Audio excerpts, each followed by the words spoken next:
जय MC म John Shrestha एकपटक फेरि तपाईहरुको माझमा हामी येशू ख्रीष्टको सिंह शरीर येशू ख्रीष्टकै शरीरमा रहेर येशू ख्रीष्टको महिमा अनन्त अनन्तसम्म यसरी नै गर्न सकौं। तपाईको जीवनबाट अनि मेरो जीवनबाट, तपाई जाने मण्डलीबाट अनि म जाने मण्डलीबाट, हाम्रो हरेक विश्वासीको जीवनबाट केवल एउटै परमेश्वरको, एउटै सृष्टिकर्ताको, एउटै उद्धारकर्ता अनि मुक्तिदाताको महिमा प्रशंसा सदा सदा यसरी नै भएको होस्। येशू ख्रीष्टमा रहेर येशू ख्रीष्टको नाउँमा आमेन। आउनुहोस् आज फेरि वचनतिर लागौं। परमेश्वरको दुई धारी वचन कति अचूक छ अनि कति सान्दर्भिक छ। जीवनको हरेक परिपाटीमा यो वचनले त्यति नै अर्थपूर्ण किसिमले काम गरेको छ। त्यसैले त आज सुन्ने सुनाउने करोडौं फैलिएर बसे पनि यो जीवित वचनले सबैको हृदय छोएको छ, सबैको मन परिवर्तन गरेको छ अनि केवल महिमा परमेश्वरले लिनु भएको छ। र परमेश्वरकै महिमा होस्, किनकि महिमाको योग्य केवल उहाँ मात्रै हुनुहुन्छ। येशू प्रभुको नाउँमा एकपटक फेरि जय मसी। आउनुहोस् आज वचनतिर लागौं। जीरो अंग्रेजीमा जीरो अनि नेपाली भाषीमा भन्ने हो भने शून्य। यो शून्यको अर्थ खोज्नतिर लागौं आज। म स्वयं पनि एउटा ठूलो शून्य मात्र हुँ। शून्य चाहे ठूलो होस् चाहे सानो, शून्य त शून्य नै हो। त्यसको के मोल र के अर्थ?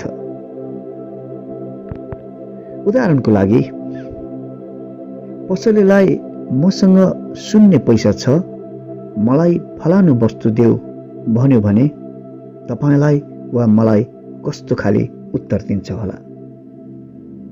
हामी आफै अनुमान गर्न सक्छौं।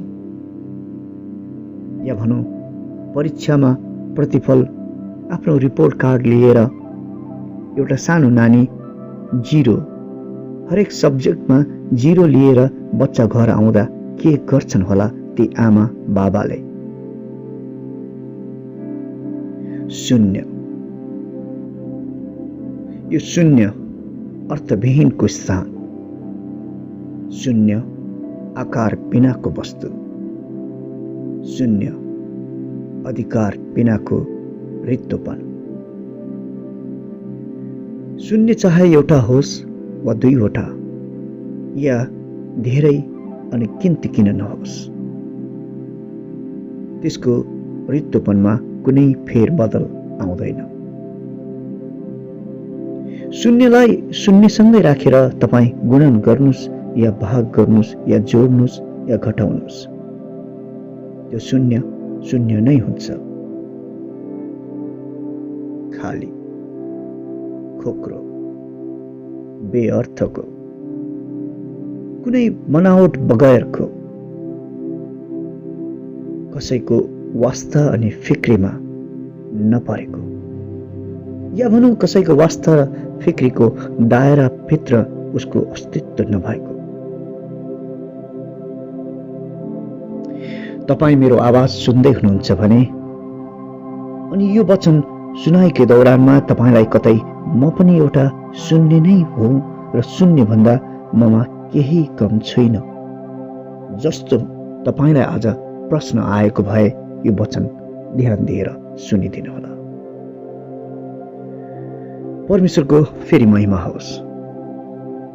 माफ गर्नुहोला, प्रश्न गर्ने मलाई अधिकार त कसैले दिएको छैन, तैपनि म आज तपाईलाई उत्तर दिन लालायित भएको छु।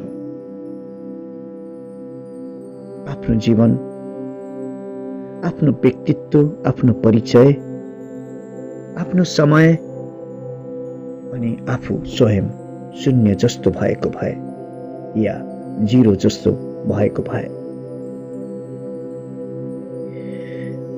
म त बस एउटा चौकीदारको काम गर्ने व्यक्ति मात्र हुँ। मेरो के स्थान छ र? गेट खोल्छु अनि गेट बन्द गरिदिन्छु मान्छे आउँदा जाँदा। या भनौँ म त अरूको घरमा लत्ता कपडा धुन्छु, दिनभरि उनीहरूको काम गरेर उनीहरूले भोक लागेको समयमा कहिले खाना देला भनेर कुरेर बस्छु। या भनौँ म त एउटा सुसारे मात्र हुँ।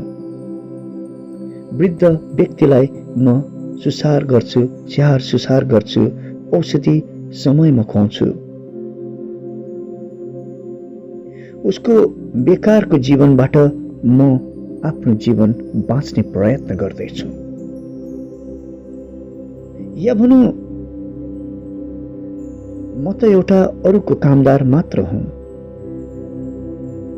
काम नगरी त म आफ्नै परिवार पनि पाल्न धौ पर्छ मलाई। म एउटा असल परिचय बगैरको व्यक्ति हुँ। कस्तो खाली प्रश्नले तपाईँलाई आज झकझकाउँदैछ? कस्तो खाली हृदयमा, मनमा अनि कुरा खेल्दैछ? म त यो मात्र हुँ, म त फलानु मात्र हुँ, म त ढिस्कानु मात्र हुँ। या भनौँ म त खै के हुँ मलाई थाहा पनि छैन।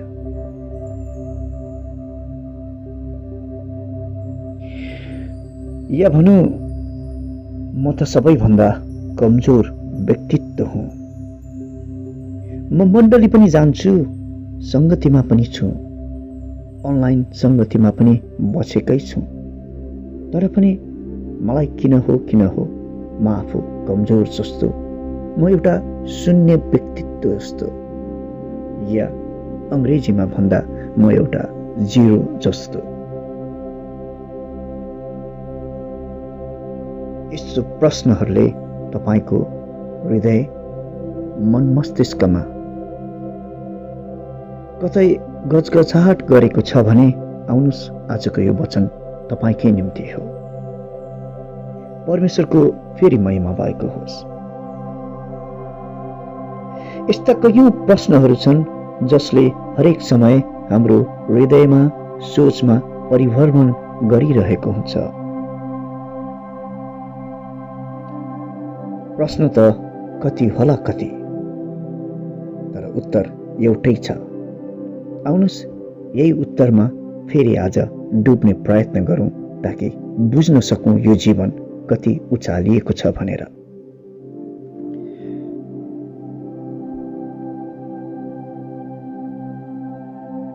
एउटा शून्यको अगाडि एक राखिदिनु भयो भने त्यसको अर्थ 10 हुन्छ। म फेरि दोहोऱ्याउँदैछु, एउटा शून्यको अगाडि तपाईले 1 राखिदिनु भयो भने त्यो संख्या 10 हुन्छ। दुईटा शून्यको अगाडि तपाईले 1 हालिदिनु भयो भने त्यो 100 हुन्छ। यसरी नै 3टा शून्यको अगाडि तपाईले 1 अगाडि राखिदिनु भयो भने 1000 हुन्छ। यसरी शून्य तपाईले थप्दै जानुहोस्, तर अगाडि 1 राखेर।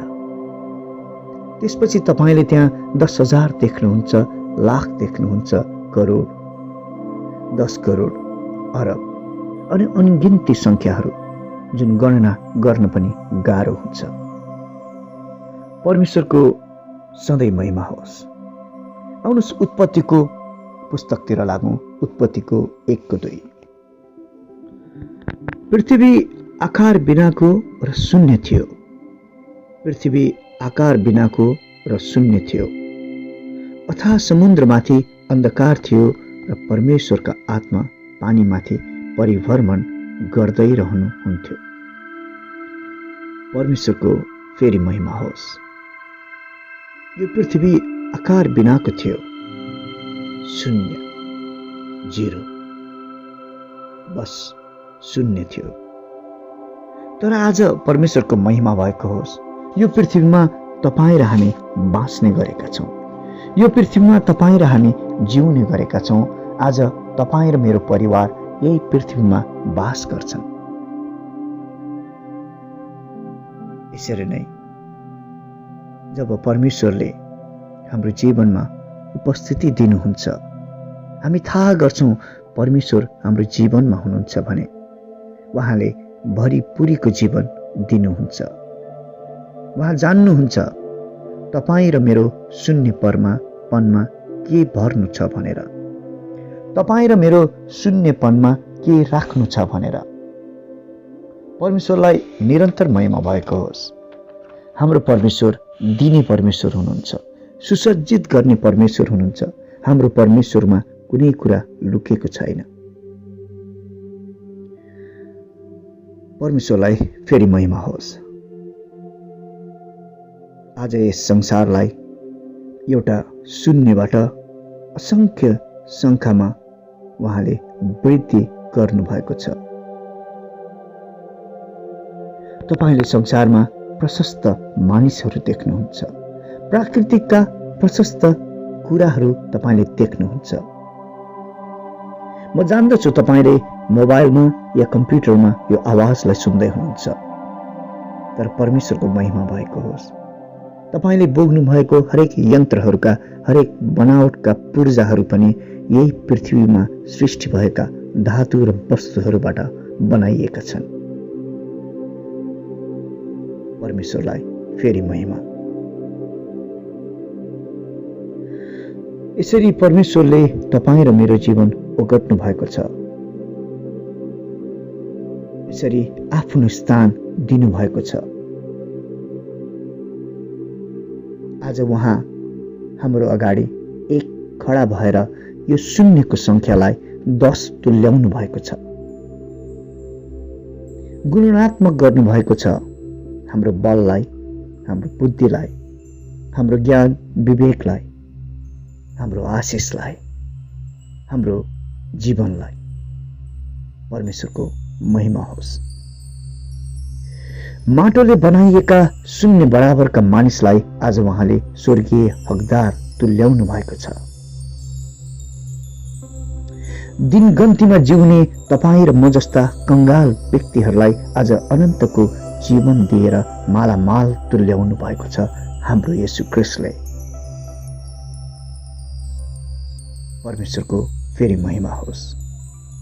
आउनुहोस् मत्तीको पुस्तक 18:4 तिर लागौं। मत्तीको पुस्तक 18:4। जसले यो सानो बालक जस्तै आफूलाई नम्र तुल्याउँछ, त्यही स्वर्गको राज्यमा सबैभन्दा महान हुनेछ। परमेश्वरलाई महिमा भएको होस्। सानो नानीहरू, सानो बालक बालिकाहरू, साँच्चै नै उनीहरू रित्तो जस्तै हुन्छ। के नै पो थाहा हुन्छ, हरेक कुरा सिकाउनु पर्ने हुन्छ, हरेक कुरा सम्झाउनु पर्ने हुन्छ, हरेक कुरा देखाउनु पर्ने हुन्छ, हरेक कुरा उनीहरूलाई गराएर सिकाउनु पर्ने हुन्छ। रित्तो रित्तो रित्तोपनमा नम्रपन लुकेको हुन्छ। परमेश्वरको फेरि महिमा होस्। आउनुहोस् मत्तीको 18:4 एकपटक फेरि पढेर परमेश्वरलाई नै महिमा देऊ। जसले यो सानो बालक जस्तै आफूलाई नम्र तुल्याउँछ, त्यही स्वर्गको राज्यमा सबैभन्दा महान हुनेछ। परमेश्वरलाई सधैँ सधैँ महिमा भएको होस्। यो हृदय तपाईलाई अनि मलाई परमेश्वरले पवित्र आत्माको अगुवाईमा दिनुभएको होस्, ताकि हामी हाम्रो रित्तोपनमा पनि, हाम्रो शून्यपनमा पनि हामी रमाहट गर्न सकौं परमेश्वरमा। 2 कोरिन्थी 12 तिर लागौं। आउनुहोस्, म जान्दछु तपाईँ निरन्तर बाइबल पढिराख्नु भएको छ।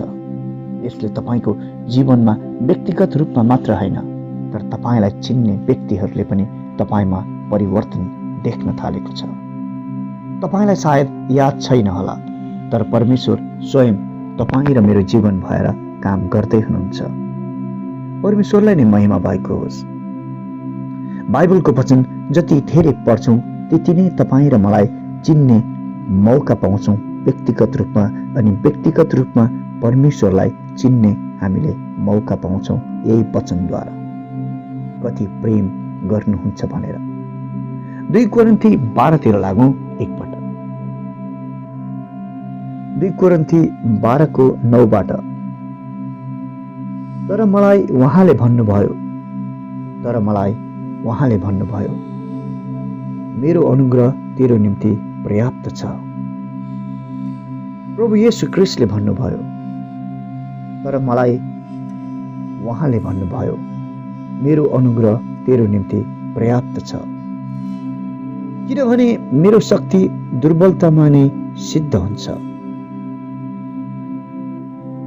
शून्य भएका व्यक्तिहरूलाई आज यो वचन, शून्यमा बाँच्नु थाल्नु भएका तपाईँ र मेरो निम्ति आज यो वचन। तर मलाई उहाँले भन्नुभयो मेरो अनुग्रह तेरो निम्ति पर्याप्त छ। किनभने मेरो शक्ति दुर्बलतामा नै सिद्ध हुन्छ। यसकारण ख्रीष्टको शक्ति ममाथि बास गरोस् भनेर म बरु मेरो दुर्बलतामा बढी खुसी साथ गर्व गर्नेछु। हालेलुया। यसकारण ख्रीष्टको शक्ति ममाथि बास गरोस् भनेर म बरु दुर्बलतामा बढी खुसी साथ गर्व गर्नेछु। यसकारण ख्रीष्टको खातिर दुर्बलताहरूमा, बदनामीहरूमा, कठिनाइहरूमा, सतावटहरूमा, आपदहरूमा म सन्तुष्ट रहन्छु। किनकि जब म दुर्बल हुन्छु तब म शक्तिशाली हुन्छु। किनकि जब म दुर्बल हुन्छु म शक्तिशाली हुन्छु। फेरि म तपाईलाई दोहोऱ्याउँदैछु, किनकि जब म दुर्बल हुन्छु म शक्तिशाली हुन्छु। परमेश्वरको फेरि महिमा भएको होस्। हाम्रो प्रभु येशू ख्रीष्ट, हाम्रो मुक्तिदाता, तपाईँ र मेरो उद्धारकर्ता, प्रेम खनाउने, प्रेम गर्ने प्रभु भन्नुहुन्छ तपाईँ र मेरो निम्ति। आउनुहोस् हिब्रूको पुस्तक 13:5 र 6 येशू प्रभु तपाईँ र मेरो निम्ति यो कुरा भन्नुहुन्छ। आफ्नो हृदयमा व्यक्तिगत रूपमा लिनुहोला। परमेश्वरलाई फेरि महिमा होस्। म तिमीहरूलाई कुनै रीतिले छोड्ने छैन, म तिमीहरूलाई त्याग्ने छैन। म तिमीहरूलाई कुनै रीतिले छोड्ने छैन, म तिमीहरूलाई त्याग्ने छैन। यसकारण निर्धक्क भएर हामी भन्दछौँ। हजुर, यसकारण तपाईँ र म निर्धक्क भएर हामी भन्दछौँ प्रभु मेरो सहायक हुनुहुन्छ, म डराउने छैन। मानिसले मलाई के गर्न सक्छ? परमेश्वरको फेरि महिमा भएको होस्। कति असल रूपमा प्रश्नमै उत्तर राखेर प्रभु येशू ख्रीष्टको वचनले छोएको छ आज तपाईँ र मेरो हृदय। प्रभु मेरा सहायक हुनुहुन्छ, म डराउने छैन। मानिसले मलाई के गर्न सक्छ? परमेश्वर निरन्तर यसरी नै महिमित हुनुभएको होस् तपाईँ र मेरो जीवनबाट। यसैले म तपाईलाई फेरि आज उत्साह दिन चाहन्छु। यसैले हामी रित्तो, शून्य, अर्थविहीन परिचयमा हाम्रो प्रभु येशू ख्रीष्टको उपस्थितिले अर्थपूर्ण बनाएको छ। सधैँ उहाँलाई अगाडि राखौँ। म फेरि दोहोऱ्याउँदैछु, सधैँ तपाईँ र म येशू प्रभुलाई अगाडि राखौँ। उहाँ सधैँ हाम्रो पहिलो स्थानमा परेको होस्।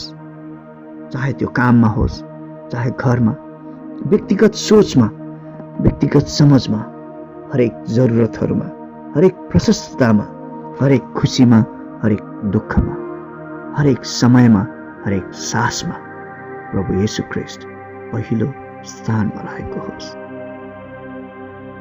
ताकि जब तपाईँ र मेरो साथ हामी दुई भएर उभिन्छौँ, उहाँ जब हाम्रो अगाडि उभिनुहुन्छ, यी दुई शून्यहरूको बीचमा, तपाईँ र म जस्ता शून्यहरूको बीचमा जब उहाँ उभिनुहुन्छ, अर्थविहीन यी दुई शून्यहरूलाई उहाँले 100 तुल्याइदिनुहुन्छ, 100% तुल्याइदिनुहुन्छ। तपाईँ र मेरो शून्यताको उपस्थितिलाई उहाँले परिपूर्ण बनाइदिनुहुन्छ। सामर्थ्यको यो येशू प्रभुले तपाईँ र मलाई प्रेम गर्नुहुन्छ। परमेश्वरको सदा महिमा भएको होस्। अब येशू ख्रीष्टलाई नै अघि सार्दै येशू ख्रीष्टकै परिचय बन्दै यो जीवन बितेको होस्। येशू ख्रीष्टमै रहेर येशू ख्रीष्टकै नाममा आमेन। God bless you all. म फेरि तपाईलाई भन्न चाहन्छु, वचन बाँड्ने करोड छन्, वचन सुन्ने करोडौं करोड, तर वचन त येशू ख्रीष्ट मात्र हुनुहुन्छ। वचन त केवल एक मात्र हुनुहुन्छ जो महिमाको योग्य हुनुहुन्छ। सारा जय जयकार, सारा प्रशंसा केवल येशू ख्रीष्टलाई मात्र, येशू ख्रीष्टकै नाममा आमेन। God bless you all. जय मसीह।